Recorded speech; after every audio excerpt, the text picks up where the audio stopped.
Assalamualaikum warahmatullahi wabarakatuh. Perkenalkan, nama saya Rahmatia Abjul dengan nomor induk 4414200011 dari kelas A Prodi Pendidikan Kimia.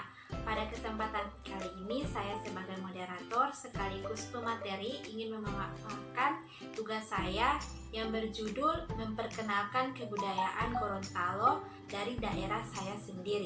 Pengemuka pertama yaitu mengungkapkan secara intinya bahwa kebudayaan sangat erat hubungannya dengan masyarakat. Pengemuka pertama ini atas nama Melville J. Herkovits dan Bronislaw Malinowski, dia mengungkapkan bahwa segala sesuatu yang terdapat dalam masyarakat ditentukan oleh kebudayaan yang dimiliki oleh masyarakat itu sendiri. Istilah untuk pendapat ini yaitu cultural determinism.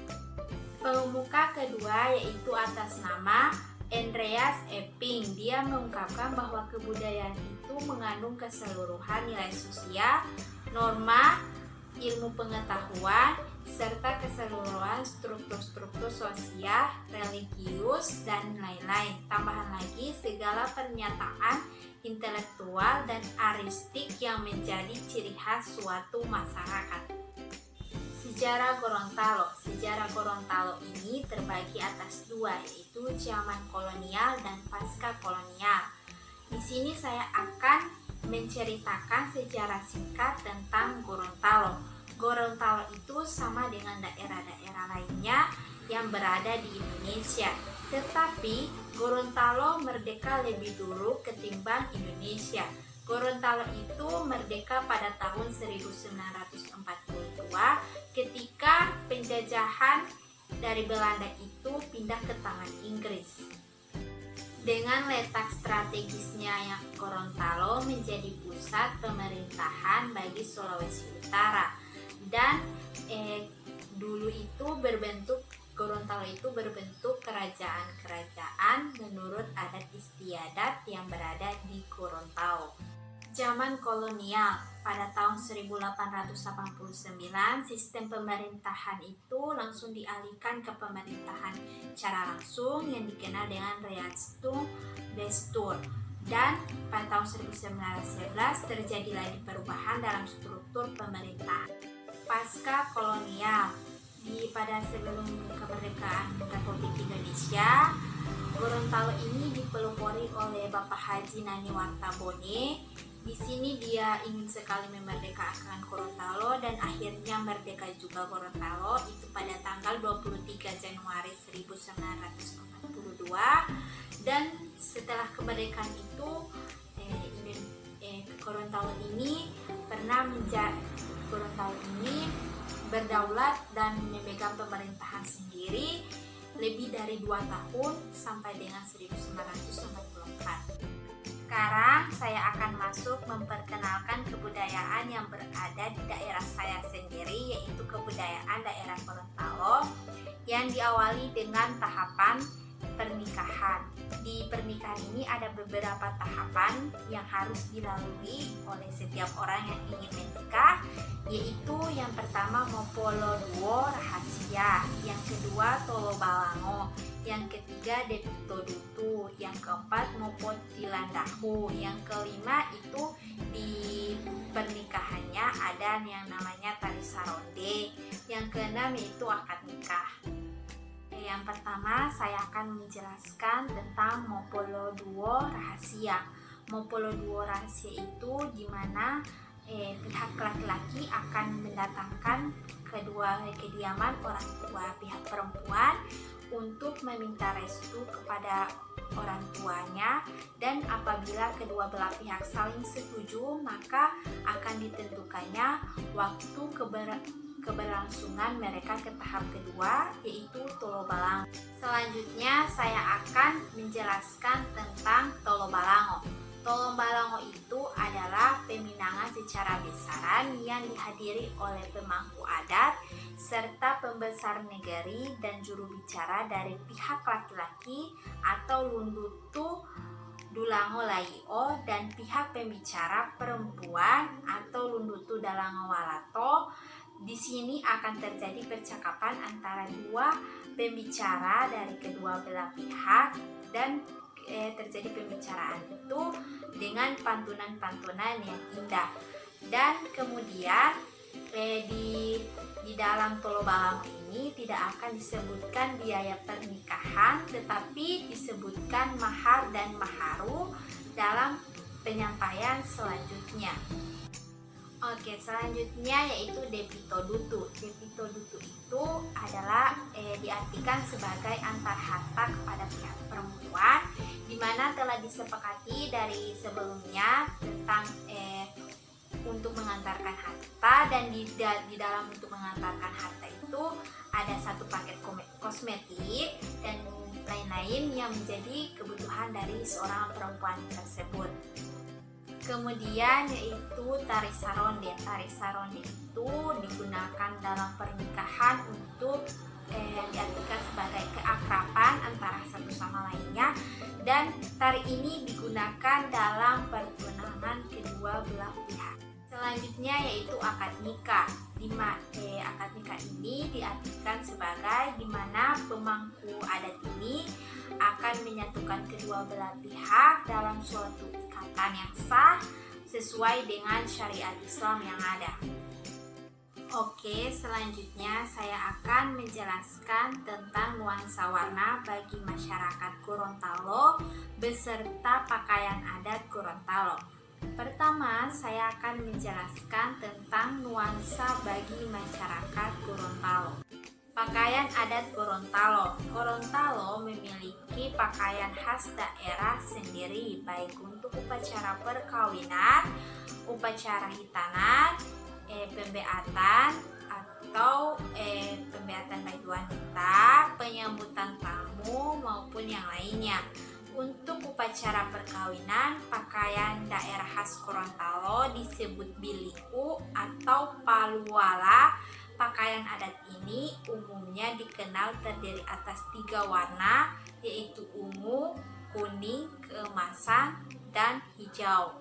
Kesenian daerah Gorontalo, yaitu ada tariannya, ada lagu-lagu daerah khas Gorontalo, rumah adat Gorontalo, beserta bahasa daerah Gorontalo. Tarian daerah Gorontalo. Tarian yang cukup terkenal di daerah Gorontalo antara lain tari bunga, tari polo-palo, dan tari dana-dana, serta tari langga. Lagu-lagu daerah Gorontalo yang cukup terkenal di daerah Gorontalo yaitu yang pertama Kulondalo Dipuku, yang berarti tempat kelahiran, Ami Koko, nama orang, Mailedungga, telah tiba, Makarowo, membuang karawang, dan Binde Biluputa atau sup jagung. Oke, selanjutnya yaitu rumah adat Gorontalo.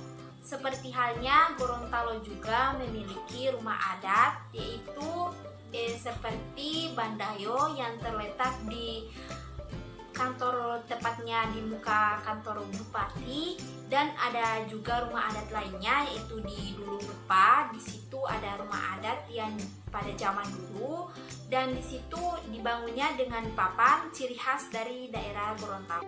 Penarikan keturunan dari masyarakat Gorontalo ini yaitu bilateral, yaitu dari ayah dan ibunya. Dan juga di Gorontalo ini untuk bergurau sama ayah dan ibu itu harus sopan, dan ini juga berlaku terhadap anak laki-laki. Dan masyarakat Gorontalo juga memiliki adat istiadat tersendiri. Oke, kemudian setelah saya menjelaskan tentang kesenian Gorontalo, saya akan menjelaskan tentang kebudayaan yang lainnya selain pernikahan yang berada di daerah Gorontalo, yaitu yang pertama 7 bulanan atau dalam bahasa Gorontalo Tondalo, yang kedua akikah, yang ketiga hitanan dan hitan, yang keempat sapaan atau toli, yang kelima tumbulo tohe, yang keenam meriam liang bambu dalam bahasa Gorontalo bungo, yang ke-7 walima, yang ke-8 tunggio, yang ke-9 dikili. Terima kasih, begitulah pemaparan dari materi saya. Cukup sekian. Wassalamualaikum warahmatullahi wabarakatuh.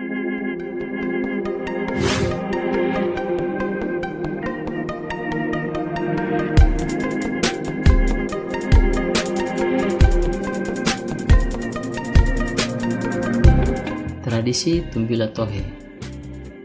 Kira-kira teman-teman ada yang tahu nggak arti Tumbila Tohe? Ya, Tumbila Tohe yaitu tradisi yang berada di Gorontalo. Tumbila Tohe berasal dari kata tumbilo yang berarti pasang dan tohe berarti lampu. Maka Tumbila Tohe berarti acara pasang lampu. Lampu-lampu minyak biasanya dipasang di atas sebuah kerangka kayu yang berhiaskan janur kuning, buah pisang yang melambangkan kesejahteraan, dan tebu sebagai lambang kemuliaan, turut dipasang pada kerangka tersebut. Tumbila Tohe ini merupakan tradisi tahunan dan juga tanda sebagai hampir berakhirnya bulan Ramadan. Tradisi ini biasanya dilaksanakan pada malam ke-27 bulan suci Ramadan atau 23 terakhir menjelang Hari Raya Idul Fitri.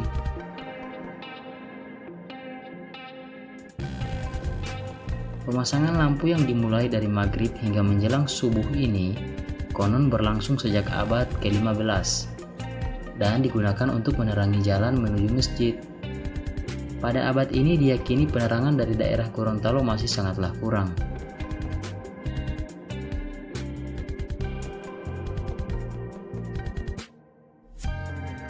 Pada masa itu lampu penerangan masih terbuat dari damar. Damar yaitu semacam getah padat yang akan menyala cukup lama ketika dibakar.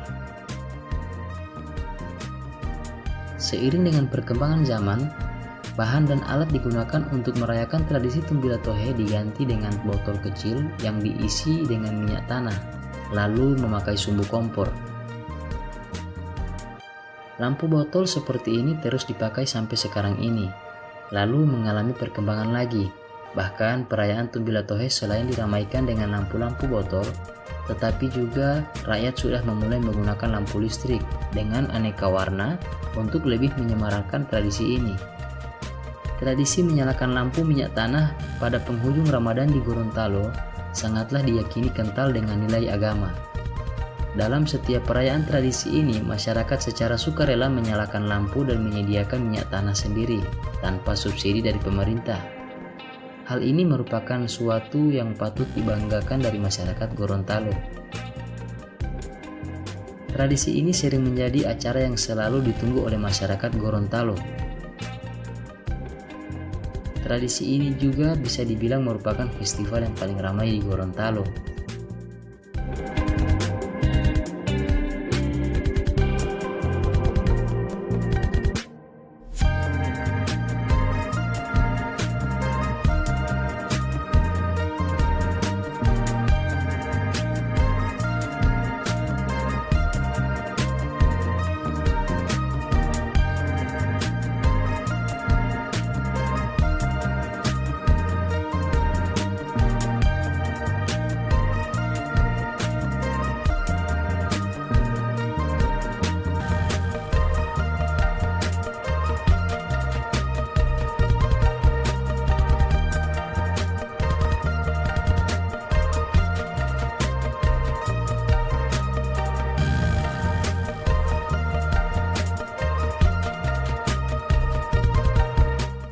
Jika malam Tumbila Tohe dimulai, banyak masyarakat yang keluar dan menikmati pemandangan lampu botol di desa maupun di daerah kota Gorontalo. Malam Tumbila Tohe benar-benar ramai, apalagi jika ada perlombaan antar desa atau kecamatan. Desa atau kecamatan-kecamatan tersebut berbondong-bondong memasang lampu botol dengan semeriah mungkin.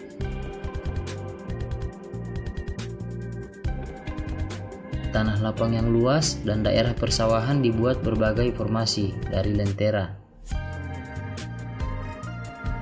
yaitu membentuk gambar masjid, kitab suci Al-Quran dan kaligrafi yang sangat indah.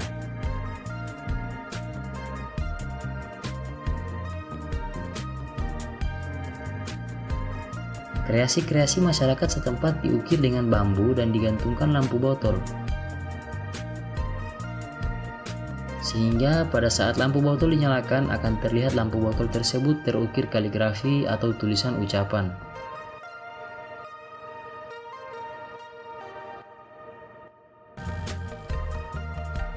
Tumbila Tohe tidak hanya terbatas pada tanah saja, tetapi ada juga yang memasang lampu botolnya di daerah sungai atau di daerah danau, yaitu Danau Limboto, sehingga sepanjang sungai atau danau akan terlihat indah dan terang. Pada saat perayaan tradisi Tumbila Tohe juga, ada banyak hal lainnya yang meramaikan perayaan tradisi ini. Hal-hal ini yang menambahkan keunikan dari Tumbila Tohe ini. Yang pertama yaitu saat dimana anak-anak sampai segelintir orang tua membunyikan bungo atau biasa dikenal dengan sebutan meriam tradisional. Meriam tradisional ini dahulunya hingga sekarang sering digunakan untuk membangunkan sahur di saat bulan Ramadan. Tetapi pada saat tradisi Tumbila Tohe berlangsung, meriam tradisional ini menjadi ajang perlombaan bagi yang memiliki suara meriam terkeras. Bungo ini merupakan meriam bambu yang diisi minyak tanah dan memiliki lubang kecil di atas bambu tersebut untuk menyulut lalu menghasilkan bunyi seperti meriam. Tradisi ini menimbulkan daya tarik tersendiri yang mengundang orang-orang dari daerah lain datang berkunjung untuk menyaksikan langsung acara Tumbila Tohe tersebut. Rata-rata masyarakat datang berkunjung berasal dari kota tetangga, seperti Manado, Palu, dan Makassar. Perayaan Tumbila Tohe ini masuk Museum Rekor Indonesia atau MURI, karena sebanyak 5 juta lampu menyemarakan perayaan tradisi Tumbila Tohe tersebut. Tradisi ini pula mendapat respon dari Kementerian Kebudayaan dan Pariwisata Republik Indonesia. Kementerian Kebudayaan dan Pariwisata Republik Indonesia memberikan dukungan penuh terhadap event religius ini agar menjadi agenda pariwisata dunia di Gorontalo menjelang Lebaran Idul Fitri. Bahkan menjamin akan lebih mempopulerkan ke seluruh dunia agar Gorontalo menjadi pusat perhatian para wisatawan dunia. Nah, kita sebagai generasi penerus, marilah kita menjaga tradisi ini jangan sampai punah. Walaupun lampu botol sudah tergantikan dengan lampu hias yang menggunakan listrik, namun kita harus hargai itu. Kira-kira teman-teman lebih pilih mana? Lampu botol atau lampu hias yang sudah menggunakan listrik? Kasih di kolom komentar ya. Terima kasih sudah menonton video ini. Jangan lupa like, komen, serta subscribe channel ini biar bisa membuat video informasi lagi mengenai daerah kita ini. Terima kasih. Sekian dari saya. Assalamualaikum warahmatullahi wabarakatuh.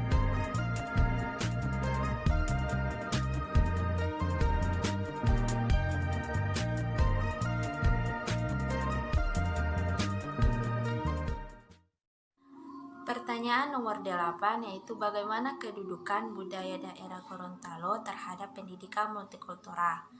Oke, jawaban saya itu pendidikan multikultural itu yaitu proses pengembangan seluruh manusia di mana saling menghargai pluralitas dan heterogenitas sebagai konsekuensi terjadinya keberagaman budaya, etnis, dan suku.